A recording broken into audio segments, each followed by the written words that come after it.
Google Google studio. এইখান থেকে আমরা সচরাচর যে কোনো ধরনের ভিডিও জেনারেট করতে পারবো, যে কোনো ধরনের ছবি জেনারেট করতে পারবো, যে কোনো ধরনের অডিও কথাগুলোকে জেনারেট করে বা টেক্সট জেনারেট করে ভিডিও তৈরি করা, এভাবে A to Z বিভিন্ন অপশনে বিভিন্ন ধরনের সব কিছু সিস্টেমে আপনি কিন্তু এই একটা ওয়েবসাইট দিয়ে করতে পারবেন। চলুন তাহলে দেখাচ্ছি এটা কীভাবে করে। ভিউয়ার্স, প্রথমত আমরা গুগলে চলে যাব। গুগলে সার্চ বক্সে লিখব AI Google studio. AI Google studio লিখলে আমাদের একটা গুরুত্বপূর্ণ ওয়েবসাইট, এই যে এখানে যাব। এখানে ট্যাপ করার সাথে সাথে আমাদেরকে সরাসরি AI গুগল স্টুডিওর হোম পেজে নিয়ে যাবে। দেখুন, এখানে প্রথমত আমরা যে কাজটা করব সেটা হচ্ছে আমরা একটু সেটিংস ঠিক করে নেব। তো এখানে কি করা যায় দেখুন, জেনারেট সব ধরনের এখানে কিন্তু কাজগুলো করা যাবে, তা কিন্তু ওগুলো কাজগুলো করার আগে আমরা প্রোফাইল আইকনে অর্থাৎ প্রোফাইল পিকচারে কিন্তু ট্যাপ করে দেখুন উপরে এই যে কর্নারে প্রোফাইল পিকচার, এখানে ট্যাপ করব। ট্যাপ করার পরে এখানে আমাদের কিছু কাজটা আগে করে নেব। আমি একটা গুরুত্বপূর্ণ বিষয় আমি বলি, বিশেষ করে আপনি যখন অনেকগুলো জেনারেট না করতে পারবেন তখন কিন্তু আপনি এখান থেকে চেঞ্জ করতে পারবেন। অর্থাৎ আপনার জিমেল আইডি চেঞ্জ করে করে একটা জিমেল আইডির আন্ডারে অনেকগুলো আপনি করতে পারবেন। কারণ যে কোনো ওয়েবসাইটে কিন্তু ইচ্ছে করলে অনেকগুলো একবারে কিন্তু করা যায় না, বিশেষ করে একটা জিমেলের আন্ডারে। তখন কিন্তু আপনি জিমেল পরিবর্তন করে বিশেষ করে আপনি কিন্তু এগুলো করতে পারবেন। ঠিক আছে, দেখুন এখানে বিশেষ করে আপনার এই কাজগুলো কিন্তু করে নিতে হবে। দেখুন এই বক্সে টিকমার্ক করে দিবেন, বক্সে টিকমার্ক করে দিয়ে তারপরে দেখুন এই যে আমি গ্রহণ করলাম, এখানে ট্যাপ করে দিবেন। এখানে ট্যাপ করে দেওয়ার পরে আপনি একটু সেটিংসটা ঠিক করে নেবেন, তারপরে আপনার কাজগুলো করা আরম্ভ করতে হবে।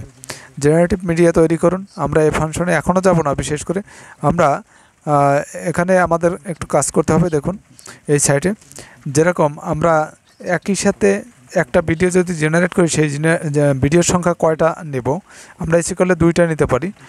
সেখানে আমরা সিলেক্ট করে নেব। এখানে ইচ্ছে করলে আমরা 2টা সিলেক্ট করে নিতে পারি।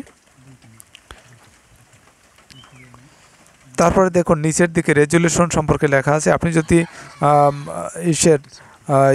16:9 নেন সেটা নিতে পারেন, অথবা 19:16 এই রেজুলেশন যদি আপনি নেন সেটা কিন্তু নিতে পারেন। আর ফ্রেম রেট বা অন্যান্য যে অপশনগুলো আছে সেগুলো কিন্তু আপনি যেভাবে আছে সেখানে। আর নিচের দিকে দেখুন একটা প্রম্পট লেখার একটা অপশন রয়েছে, সেখানে কিন্তু আপনি প্রম্পটটা লিখতে পারেন।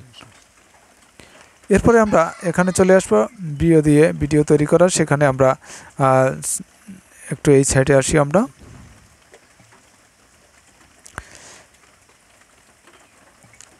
যাই হোক, প্রম্পটটা যদি আমি লিখি, বিশেষ করে এখানে প্রম্পটটা আমি লিখতে পারি একটা বিড়াল এবং একটা বাঘের লড়াই।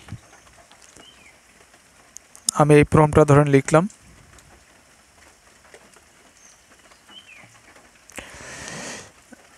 আমরা একটু বাম সাইডে যাই, যেখানে আমরা বিভিন্ন ধরনের কাজ করতে পারবো।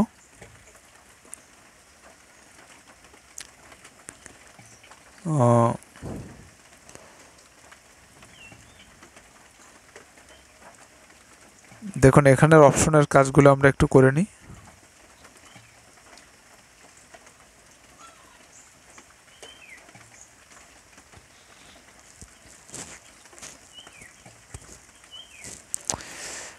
কি হচ্ছে, অন্য একটা অপশন ছিল, সেটা তো খুঁজে পাচ্ছি না। দেখি, ওয়েট করুন।